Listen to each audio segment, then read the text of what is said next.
In this video, I'm going to show you how to scan directly to Google Drive using your phone. Now, if you're not familiar with Drive, it's one of Google's best services. Anyone with a Gmail account already has a Drive account. What Drive is a cloud-based storage facility, and Google gives you 15 gigabytes of storage absolutely free. And that means that you can keep documents, photographs, anything you want digitized, stored in the cloud so that you can access it wherever you are and with most devices. So if you're not familiar with Drive, this is how you find it. You sign into your Gmail account, and up in the top right-hand corner there you'll see your initial or sometimes your photograph, and alongside it is a little group of squares. And if you click on that group, you will see that it says Google Apps, and the window that drops down shows you all the various apps that are available, and you'll see Drive is one of those. So you simply click on Drive. It will then open the Drive page, and if you've never used it before, you're going to see, well, pretty much nothing actually. This one of mine here is a demonstration, so I don't have anything in this drive, and yours would look very much like this. So what we want to do is to upload a scan into our Drive folder so that we can store it there and keep it there forever. So we'll swap to a mobile device, in this case an Android phone.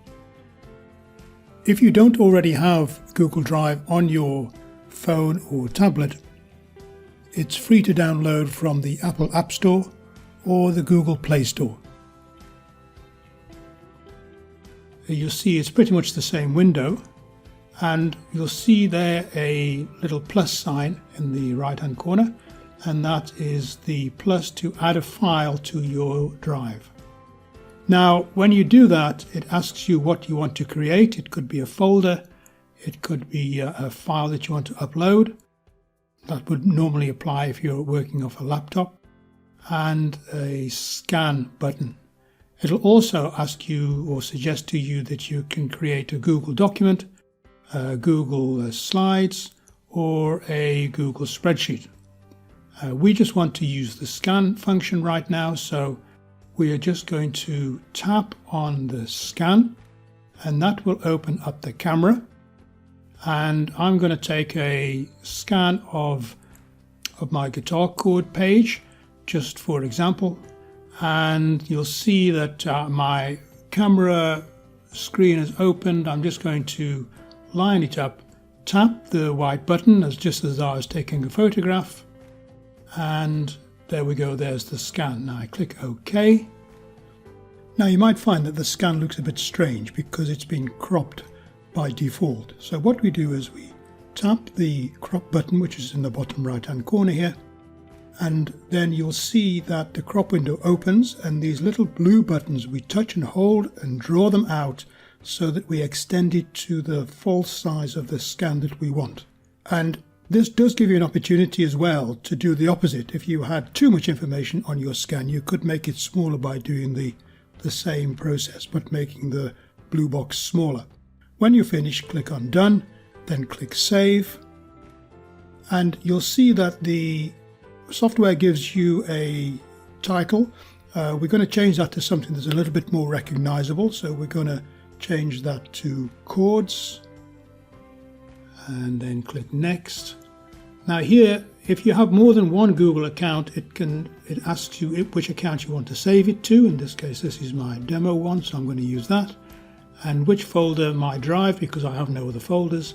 But you could have subfolders in the Drive, just as you do on a laptop. So I'm happy with that. I'm just going to click Save. The file's now being uploaded into the Drive folder. We just wait for the upload.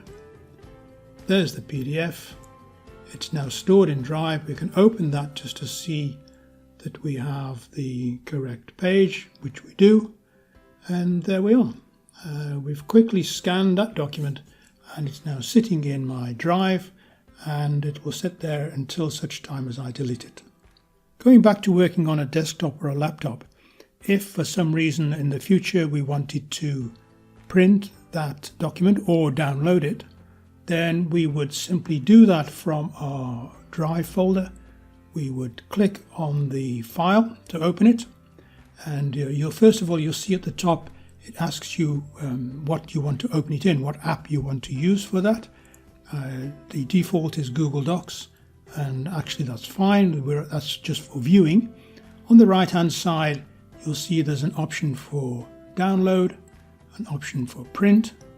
So let's just take the option to download it onto our laptop, and you'll see there it is, it's downloading now, and that should take a few seconds, and then we have a locally saved copy of the file should we require one. But of course it's never really needed, because your file is always going to sit in the cloud forever until you do something with it, like delete it or move it. So a great option and a very useful free Google service.